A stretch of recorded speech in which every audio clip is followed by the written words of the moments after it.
Right, so what is up guys, SD Peasy here, and today we are back with another episode of Lampard's Lounge, and a good episode again today, a 3-2 win against Crystal Palace. Not the most promising of performances, it was pretty poor throughout, had a lot of flaws in the performance. We got the 3 points, that was what was key, and we're into third with Leicester dropping points at Arsenal. Perfect week, just lovely match day, I'm very happy. Hopefully we can stay there, so let's jump into the teams. Alright, so into the team sheet here. Crystal Palace actually played really well. I really like their starting 11. Got to say, you got to feel for Gary Cahill. It's a horrible one, especially as an ex-Chelsea legend.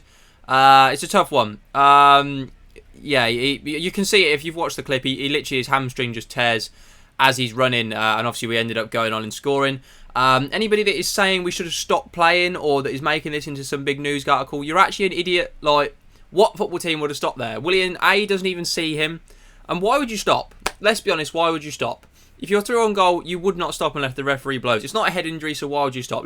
I'm not talking about it, but it wound me up that people are saying we should have stopped. Just get your head out your arse. You wouldn't stop your own team. Wilfried Zaha, hell of a strike. What a goal. For me, Kepa has to do better. At least get to it. Because it is sort of down the middle and it's arrow straight. It doesn't like zigzag in the air or anything like a knuckleball, but it's a great goal. You've got to give it to him. Benteke, great finish. I know it's an open goal, but he's in the right place at the right time. They bounced back really well from our second goal. Overall, I thought they played really well. I liked what they were doing. I didn't think the subs made too much of a difference to the game. I didn't really notice any of them when they came on. But overall, I thought Crystal Palace played well, and I thought maybe losing the game was harsh on them. I think they probably deserved a bit more, personally. Chelsea's team, I liked this starting 11. I've got to be honest, I enjoyed it when I looked at it. I thought maybe Abraham would start over Giroud, I've got to be honest. But then, obviously, Giroud always pays back with a goal. Got a good little goal there. Pulisic's goal was absolutely fantastic. It was good work from Giroud and Willian in the first place, and then he's just, the power of his shot just catches Guaita completely off guard. It's a hell of a finish. It's so powerful. And once again, he ran the game. He caused Crystal Palace's defence all kinds of problems, like he has done against every defence since we've returned. Got to say, I'm really, really impressed with the player.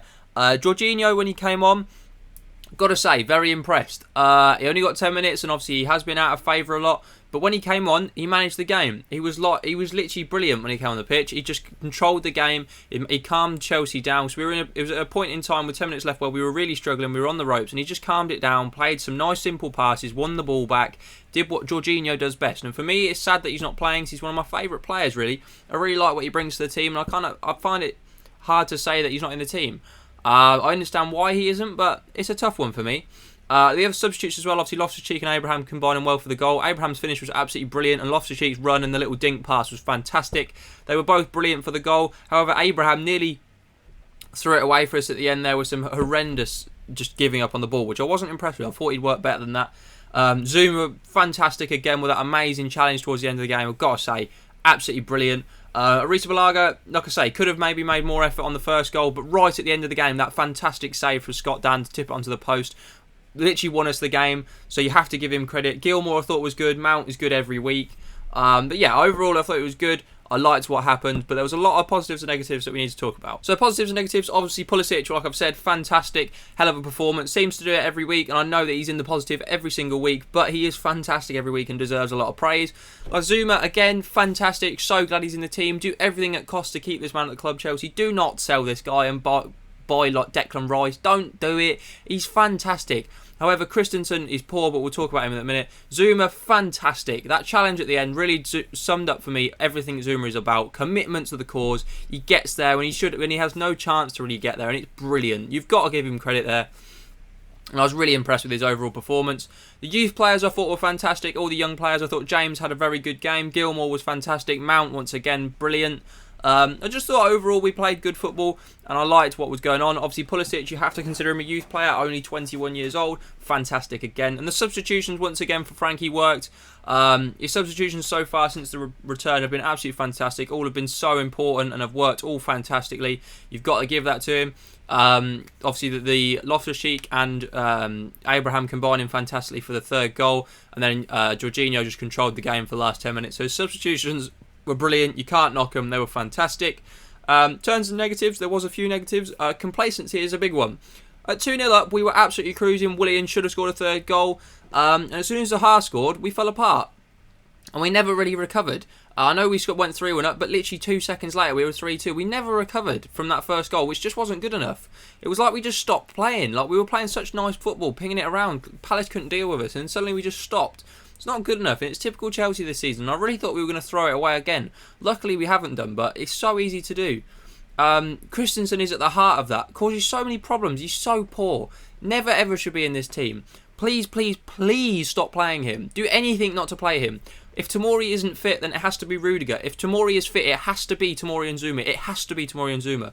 And in the summer, we need a centre-half. It's simple facts. Upamecano is the best shout for me. He's going to be cheap, and he is fantastic. He has to be the next signing.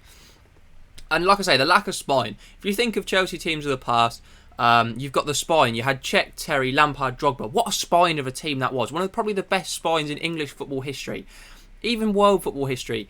And now you look at it and there isn't really a spine. There's just nothing there. Kepa isn't confident enough. We've not got that centre-half. Mount maybe as the midfielder. Maybe. And Tammy maybe as the striker. But yeah, it's just not quite there. It might come next season. It might be, like I say, it might be Mount or Kovacic as the midfield player. It might be Werner as the striker. If we sign a centre-back like Upamecano, it might be him. And Kepa might bring his form back. We need that spine back in the club like we've always had, and we just lack it at the minute. And I think for me it's really obvious to see in games, especially like Palace away, where we just didn't have any backbone. We were too weak and soft, and we allowed them to have too many chances. Overall though, as much as there was a lot of bad things in the performance, it's 3 points. We're into third with Leicester dropping points at Arsenal. Couldn't have been better.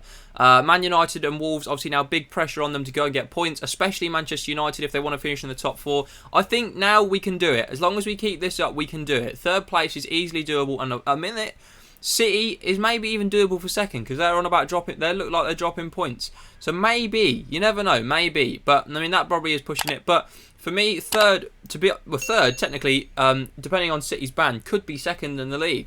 Because if City's ban comes through, then we will be in the Champions League spot for second, effectively. So for me, it's good. I'm happy. Hopefully, we can keep this up. We're into third place, which is a big positive. Hopefully, you guys have enjoyed. Drop a like on this video if you have.